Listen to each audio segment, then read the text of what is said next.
the United Nations is going to try to do something different. So, women or women? Women! Men or men? Men! Why are we here? Who says so? Everybody!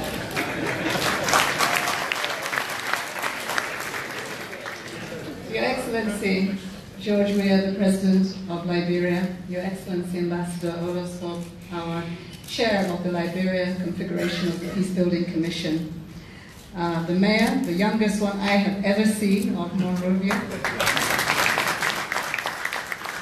Excellencies, members of the Cabinet, distinguished parliamentarians, members of the civil society, our United Nations family, distinguished ladies and gentlemen. It's a real honor and a pleasure to be with you here at this Liberia, this historic moment. I'd like to thank our SRSG, Farid Zarit, because he's actually just lent me his eyes. I didn't have any, so thank you. I thank our partners, including the Ministry of Internal Affairs, the Peacebuilding Office, Search for Common Ground, the Liberia Peace Ambassador, Talbot, the Independent Commission on Human Rights, and Nemote for their continued commitment and efforts and for bringing us together here today. I'm told that you've had very rich conversations and discussions over the past days, and I hope that these will point the way towards solidifying reconciliation across the country. Of course, we heard our language, and the language in Africa means a lot. It's coming from the heart, and what we're trying to do is to change hearts and minds, to show forgiveness. And I always say that if God can forgive us, who are we not to forgive? I congratulate the government and the people of Liberia for the country's hard-won peace. It was not easy. The country has suffered so much for so long in so many ways.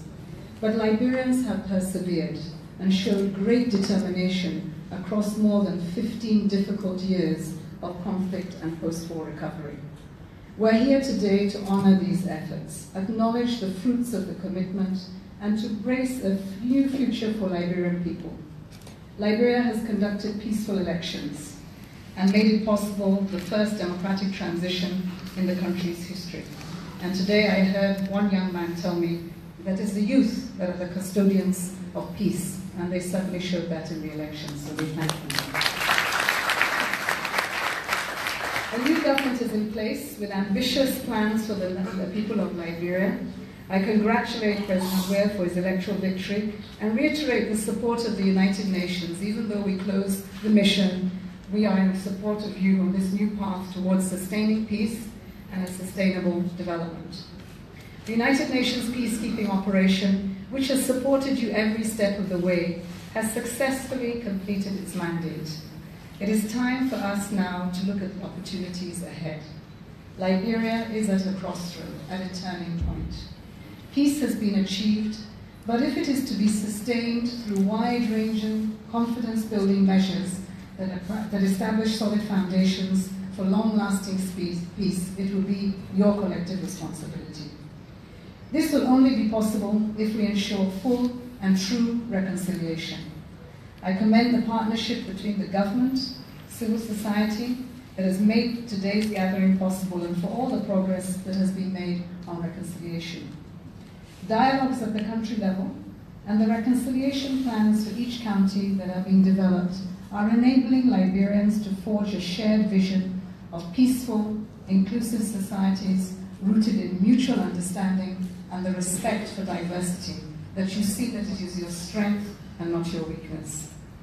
The United Nations mission has provided continuous support aimed at increasing community participation and deepening the ownership. UNMIL contributed to reconciliation efforts in 8 counties: Grand Gede, Maribi, Bong, Sino, Lofa, River Cresces, Nimba, and Grand Cape North. At the same time, we know that more remains to be done. The Social Cohesion and Reconciliation Index for Liberia shows that we need to increase reconciliation efforts in Grand Cape Mount, River Sino, and elsewhere. It is also critical to implement the recommendations of the Truth and Reconciliation Commission, and for the legislature to pass key bills that will support local inclusion and reconciliation. These would be timely measures that would assure Liberians that there is a strong resolve to see a conclusion to this process. My brothers and sisters, to ensure reconciliation and secure a peaceful and prosperous future, it will be crucial to deepen efforts addressing the underlying causes of conflict in Liberia. Prevention is going to be critical to averting a relapse into violence. This is why we need to strengthen our efforts towards sustainable development. Peace will remain fragile as long as people feel excluded from the economic and political life of the country, and as long as corruption undermines confidence in our institutions. Enabling all people to enjoy a stake in society means establishing a level playing field where all people have economic opportunities and access to the very basic services which are your rights. It means inclusive governance, democratic practices, and bringing all voices, the smallest of voices, especially those of women, of youth, and others who tend to be marginalized, into the discussions and decision-making process that sets a country's path. We're saying here, you must leave absolutely no one behind. It also means ending violence against women and girls, which remains high and is an obstacle to the consolidation of peace. And so, ladies and gentlemen, Liberia's progress has inspired the region, the continent, and indeed the entire world. Despite the challenges ahead, Liberians have reason to be hopeful for a future that will bring prosperity to all citizens. The country is now well placed to focus on achieving the Sustainable Development Goals, the world's agreed blueprint for peace and prosperity on a healthy planet. Liberia's people have demonstrated their commitment to peace, their resilience to conflict and shocks, and their ability to recover their capacity for renewal.